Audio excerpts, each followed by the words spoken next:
Chinese carmaker Geely has bought Manganese Bronze, the maker of London's famous black taxis. The purchase, for the equivalent of €12.8 million, safeguards jobs and production of the vehicles in Britain. Manganese Bronze ran out of money last October and went into administration after the discovery of a safety defect which caused a recall of cabs and halted production.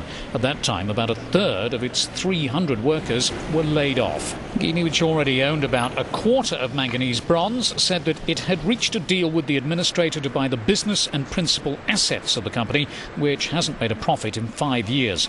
The Chinese stressed that they would continue to assemble the taxis at the existing plant in Coventry in central England, but one analyst, John Zeng of LMC Automotive, said he didn't understand the deal, adding Geely's best hope would be to move the production line to China, cut costs and then sell the cabs back to London.